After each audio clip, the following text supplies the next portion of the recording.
welcome to the channel and welcome to the show. And welcome to a very dark, grey, rainy and gloomy day. Yes, my name is Rainy. I'm a pagan from the Netherlands and it is also, coincidentally, also a rainy day. I wanted to talk to you about ancestor worship. Now, first a little disclaimer, if you're looking for a video who's going to tell you exactly what to do, how to do it, and why to do it, and make everything really specific, that's very hard to find because paganism isn't a top-down religion where there's some authority figure who tells this is the way you have to do it. If you're looking for that information, that's a good book. I'll link that book in the description below. But this video is telling you a bit about a personal story, because the question how to honor your ancestors, that's a question that I asked to one of my ancestors, and I've gotten back an answer.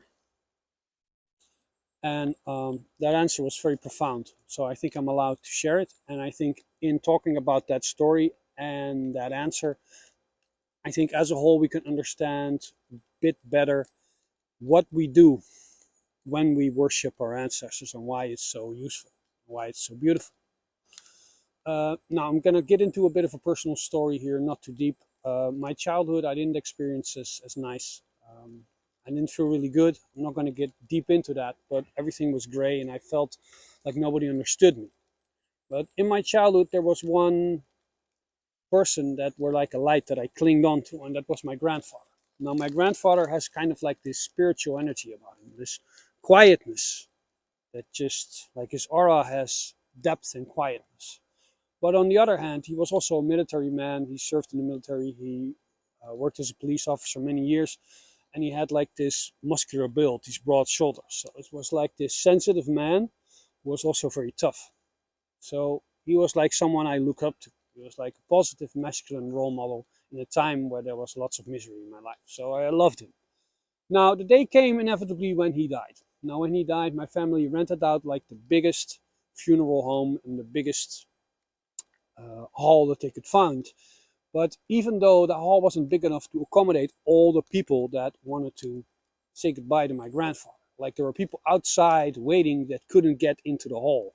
And so many people took the mic, people from the military saying like he did this and he saved my life, people from the cops saying, hey, he did this, he saved my life. More and more people came forward, this is what he did for me, this is what he meant for me. And my jaw just dropped because I didn't know this. He didn't tell me this because my grandfather was a man that tried his best to be of service to other people, but he didn't talk about it. He didn't like to be in the center of attention. So that's very rare, especially now in like social media days. Somebody who's just there for people and then just shuts up about it. It's very rare, but I already loved him, so I thought he was really great now. I was really impressed. So when he died, after, like, I had a bit of a conundrum, a conflict in my heart. Because in my heart I had so much love and I wanted to honor him even more.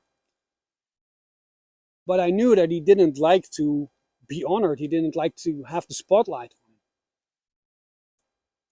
So I asked him this question. I say, how do I honor you when you don't like the spotlight? And he said, you can honor me by living. Now that was very profound also because, to be perfectly honest, when I was a lot younger, I contemplated suicide a lot.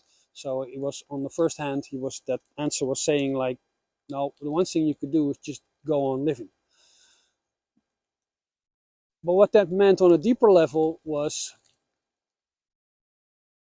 our ancestors are not so different than us. Now when you're young, you think that you are your own person and you can just do anything and make your own choices. And when you get older, you realize that's true, but the degree to which that is true, you feel is becoming slimmer.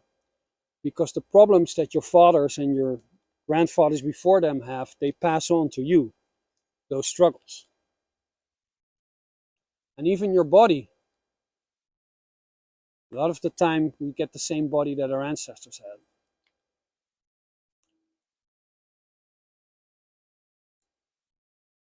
So, when you choose to live, and when you choose to carry your problems and carry them with a straight back, you are honoring your ancestors. It's one of the most practical things we can do to honor our ancestors is to just walk our path and to carry our problems, because our problems are also their problems.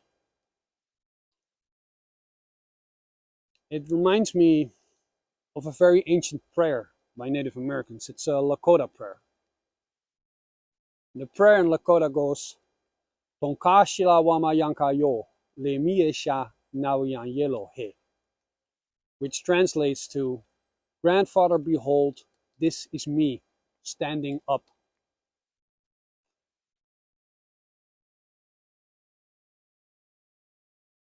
You carry your problems, because your problems are all also your ancestors' problems, and your thoughts and your doubts are also the thoughts that your ancestors had before you.